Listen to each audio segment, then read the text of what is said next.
Well, Saturday's game was an interesting one. We had a first half that did not go particularly well. I don't know how many points we had, but I know they had 40.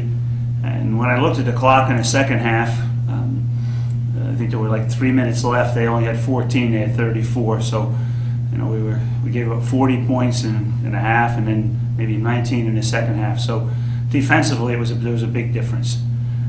I watched the video of the game afterwards, and we seemed to play well offensively both halves, but we just made more shots in the second half. But our defense was definitely different. We played a great defensive game in the second half, and we had not done that in the first half. So obviously that made a difference. Saturday was, like you said, a tale of two halves. We first half we couldn't really get things going. That's kind of been our problem all season, taking offensive defensive end, and we didn't respond well in the first half. They took a 13-point lead going into halftime, and then second half we came out still, carried the first half over for the first minute, 2 minutes maybe. When the coach took that timeout, he talked to us, and then after we just got in huddle and like, all right, we can't keep going out like this. Like, let's dig in, just leave everything we have on the floor. And I feel like guys just hit the point where they're like, I'm tired of losing. I'm tired of making excuses. We're just gonna get the job done. And it showed on defensive end, and that translated to having our best offensive half of the year. Well, our coaching staff felt that our energy level was extremely high in the second half and was very low in the first half. So it didn't seem to. We came out of the locker room at halftime. It didn't seem like we had a lot of energy. I wasn't overly hopeful coming out at halftime, but a couple things got us going in the second half. I think when you make shots, sometimes that helps your energy level. We started to make shots right away. I know I took a timeout about the 3-minute mark of the second half when we didn't have the energy that we talked about at halftime, and that seemed to help a little bit too. And the other thing that helped was a couple of our substitutes came in the game and really gave us a lift with their energy.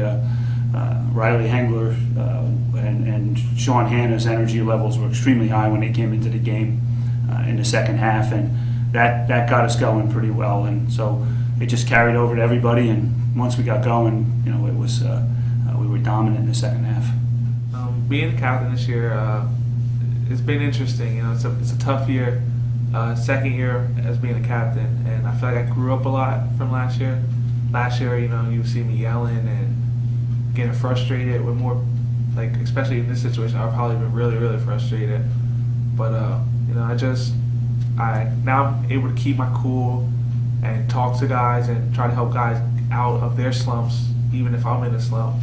And I don't know, I feel like I just grew as a person more than even a basketball player, and it just helped me.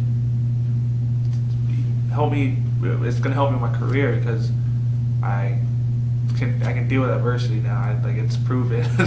Yeah, Isaiah had another good game. We're hopeful that he will continue to do that the rest of the season. We rely on him for so many things. That's the difficulty for him is, we rely on him to be a very good defender and guard the other team's best player.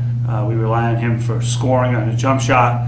We rely on him for distributing the ball and scoring on a drive. So he's got a lot of tasks to accomplish in the game. And in this game, we assigned him not the best player defensively. And I thought that was a good idea, and it seemed to help him a little bit. It gave him a better opportunity to play offensively and to focus on that end of the floor a little bit. I know we tell our team that we have to focus on the defensive end or both ends, but when you have so many tasks to do, that's hard. But in this game, he was able to do them all. There were times when he guarded the other team's point guard, who was a very good player. There were times when he did not, but on the offensive end, he was able to do everything. He made jump shots, he made the drives, a couple key drives in the game, and he hit his free throws, and he had 6 assists and 1 turnover. You can't have a better offensive game than that, really. Senior season, it's not been anything I expected it to be yet. No one wants to go out and lose 12 games in a row or whatever we lost, 10 in a row.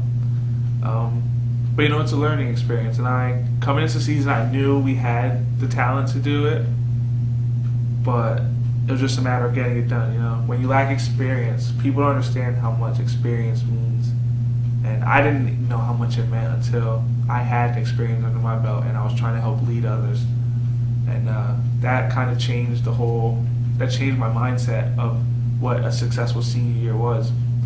If I can get these guys ready for next season, where they'll have a solid returning core and juniors and a lot of juniors and sophomores instead of sophomores and freshmen, I mean, that's a successful season to me. I mean, we all want to win championships and we all want to, you know, go undefeated, but you have to be realistic in your goals.